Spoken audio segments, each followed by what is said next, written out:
In Tolkien's writings, we're told that of Numenor's righteous past, only two kingdoms survived, those of Arnor and Gondor, founded by Elendil and his heirs. The remaining Numenorean realms were instead held by Black Numenoreans, who sided with Sauron and then, over the years, faded to dust. But in Middle-earth role-playing, we're told that this isn't exactly true, that not all of the Numenoreans of the south turned bad, and in fact, some of them remained virtuous, and even aided Gondor at times. In this video, we talk about Bellacar, the good guys of the south. If you follow fanfiction, you may have already heard of Bellacar. Along with Saarlane in Eriador, it's probably the most well-known non-canon kingdom in Middle-earth. This is because Bellacar has an enormous amount of lore, like over 200 pages of it, which was worked on by multiple people over many years, and which is more than pretty much anything else in Middle-earth.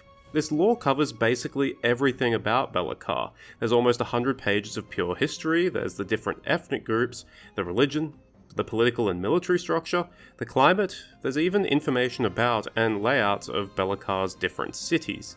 This video isn't going to cover all of that, otherwise it would be 6 hours long, and while it would be hilarious for my longest video to be about something non-canon, I would like to dedicate most of my time to actual canon stuff. So Bellacar is the large region to the south of Umbar. To the west is the Great Sea, to the east is the vast desert known as the Dune Sea, and to the south is the large Bay of Tulwang. Bellacar is divided roughly into 4, or technically 5 regions. The northernmost region is Dusalan, sort of an area that doesn't truly belong to either Bellacar or Umbar, and going from there southwards we have the coastal regions of Madruak, Falea, and Belazen. Inland is the large desert region of Kesarik. In terms of climate, all of Bellacar is quite warm and relatively dry. The coastal regions and around the main rivers are naturally more fertile and habitable than the arid inland regions. Generally, the further you go southwards in Bellacar, the wetter and greener it gets. Madruak is quite arid, whereas Belazen actually has some forests. During the First Age, Bellacar was inhabited by Avari elves of the Quind clan, and the first men to arrive in the area were Druidine known as the Honin. These people would eventually move on or end up living in seclusion, and the first widespread settlers of Bellacar ended up being a Haradrim people called the Bellanarod, who were related to the Bozishnarod people who dwelt just to the southeast of Bellacar. The Bellanarod were fairly primitive, living in decentralized villages and not keeping written records. So when the Numenoreans started arriving around 1100 of the Second Age, they regarded them in awe. The Numenoreans quickly started colonizing Bellacar.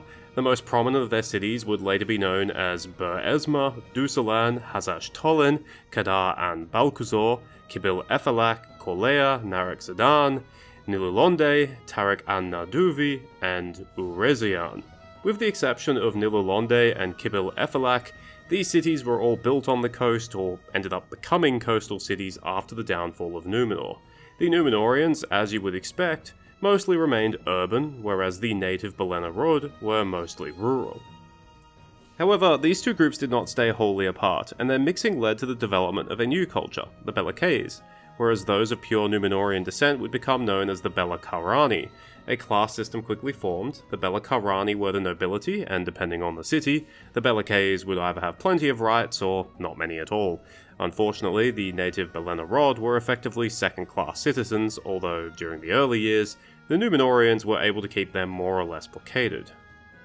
By around the year 2000, Bellacar had emerged as a league of free cities, each with their own ruling class, although they were all subject to Numenor.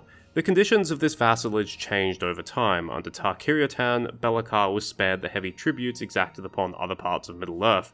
However, Tar-Tanamir withdrew this and demanded tribute from Bellacar, even threatening war if they would not agree. The cities of Bellacar ultimately relented, but their methods of collecting taxes from Numenor were not ideal. In some cities, the Bellacarani passed these tributes onto the Bellakars and the Bellanarod, whereas other cities became highly militarized, invading other lands to take their wealth. In the early years of the reign of Tar and Kalimon, Lord Kiriander of Hazash Tolin rebelled, declaring himself Tar Heruchaman, Lord of the South. Kiriander believed that by taking tribute from the Bellacarani, the Numenoreans were denying them their Numenorean heritage, so he urged Bellacar to unite against them. Unfortunately for Kiriander, his ideas ran into two fatal flaws. 1. Not all of the free cities wanted him as a king, and 2. The Bellacars and the Bellanarod didn't really feel like they were being taken seriously. Despite some initial successes, because Numenor was slow to mobilize, Ciriander was forced to the peace table after the city of Corlea, which was far more loyal to the king's men, ended up turning against him. Afterwards, the colonies did return to the loyalist fold, supporting Numenor in the War of the Renegades, which was fought against the Nazgul of Corahil, who ruled the Numenorean colony of Kiria Tenore, but the defeat of Ciriander saw Corlea rise to prominence as the strongest city in Bellacar, much to the anger and fear of some of the other cities. On top of that, it resulted in the Adunization of Bellacar, in other words, the propagating of the ideas that belonged to the king's men.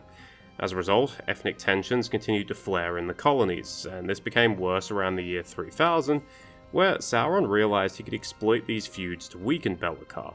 This resulted in two massive revolts, in 3240 and 3243, the first of which was put down by the future king of Numenor, Ar-Pharazôn. It was Ar-Pharazôn who would be corrupted by Sauron and would lead Numenor into darkness. He led the Numenoreans in worshipping Melkor and pushing for practices such as slavery and human sacrifice. These ideas were received to some extent in Bellacar, in places like Nilulone, Narek-Zerdan, and Hazashtolen. They were basically rejected, whereas the ever-loyal Corlea accepted them with open arms. This just led to a greater rivalry between these city-states, which was further pushed by Sauron's agents. After Sauron's agents succeeded in creating a false flag, Corlea received permission to go to war with the northern cities of Bellacar, the king having branded them traitors. This was an extremely important moment in Bellacar's history because it meant that on the eve of Ar-Pharazôn's great armament sailing to Valinor, most of Bellacar's soldiers remained in Middle-earth. Thanks to the brilliance of Belzegar of Niluloni, Corlea's armies were defeated and the city was taken. Interestingly, at that exact moment, Ar-Pharazôn stepped foot on Valinor and the downfall of Numenor caused enormous destruction along the coasts of Middle-earth. Although the people of Bellacar had not attacked Valinor, they suffered great destruction all the same. The only silver lining was that the citadel of Corlea, where many of the pro-Melkor Bellacarani took refuge, was utterly destroyed. In the aftermath of the downfall, messengers arrived from the north, from the realms in exile, Gondor and Arnor, claiming leadership over all of those Numenoreans who had rejected the King's Men. Any who disputed this claim were labelled Black Numenoreans. The Bellacarani took offence to this. Most of them had retained Eru worship, and during the Corlean War, those who worshipped Melkor had been destroyed. However, they didn't technically consider themselves part of the faithful either. Bellacar had developed a distinct culture and was far away from the elves and the faithful colonies to the north, so the cities of Bellacar rejected this embassy's claim. But Bellacar's rejection of the realms in exile would not last. 100 years later, Sauron's emissaries would arrive demanding fealty, but the Bellacarani, remembering the actions of Sauron's agents during the downfall of Numenor, also rejected them. This was 3421, just a few years before the War of the Last Alliance, and Sauron was gathering his power. Bellacar was surrounded on all sides by Sauron loyalists, and most dangerous of them all were the Black Numenoreans. To the north was Umbar, which fiercely hated the faithful. To the south was An-Balcu-Magan, where Sauron's southern forces were staging, and beyond them were the Black Numenorean states of the Thani Hazard, which contributed a massive navy. Bellacar allowed these forces to sail by unchecked because they really couldn't stop them if they tried. However, a fierce debate raged in Bellacar, with many arguing that the cities needed to combine their forces and send aid to Elendil. The reason for this was that neutrality simply wasn't an option. After Sauron's forces were done in the north, they would come for Bellacar. So Bellacar ended up sending a fleet north under Zagathor, a descendant of Belzegar of Niluloni, and this army arrived in Gondor to help defend the kingdom and would later even take part in the invasion of Mordor. Zagathor would fall during this expedition, but not before receiving the thanks of Elendil himself, alongside a token that stated that Gondor would aid Bellacar in the future should they require it. So this is how Bellacar became the good guys of the south. Essentially, city-state rivalries and the supremacy of the fiercely loyal Corlea to Black Numenorean ideals had led to much of the land rejecting those same ideas, meaning that after the downfall of Numenor, the Bellacarani actually felt closer to Elendil and his heirs, rather than the Black Numenorean realms to both the north and south. Now, everything I've just said comes from about 20 pages of historical lore. Remember, there's like 100 of these pages. I'm going to talk a bit about Bellacar in the Third Age, but I'm going to be condensing things a lot more. The first major threat to face Bellacar in the Third Age was the Tedjin, Easterling slave soldiers who broke away from Sauron and attempted to carve out their own realm in the south. The Tedjin succeeded in taking Madruak and the Kezerik Desert, and after years of sporadic fighting, Bellacar united under a single kingdom under the House of Tumak Ve, although not without internal strife. The House of Tumak Ve were of Bellacar's background, so even by the early Third Age, their lifespans were only a little longer than that of a normal man. The Tedjin would be mostly defeated by the Bellakari kings, and the kingdom would prosper up until the end of the 9th century, even re-establishing contact with Gondor during this time, and forming a friendship. Interestingly, Bellacar is where the infamous Queen Beruthiel came from, the loveless and soon exiled wife of King Taranon Valastur. Unfortunately, Bellacar's golden age would come to a sudden and devastating end. Failed religious reforms led to internal turmoil, and foreign agents inspired a massive Tedjin rebellion, aided by other Tedjin tribes from the north. Bellacar suffered a huge defeat in 884, and by 894 most of the kingdom had fallen to the Tedjin. The House of Tumak Ve was almost wiped out, and the Bellakari suffered under the Tedjin yoke for about a decade. But in 902, an exiled Tumak Ve prince, aided by the neighbouring men of Raj, began to reconquer Bellacar. By 910, he had retaken most of the south, but it took until 952 for the Tedjin to be finally defeated. But the fighting was not finished. Madruak remained independent and in the hands of pirates known as the Sarija. These pirates were joined by a fleet of Umbaran exiles sailing up from the Black Numenorean lands of the south.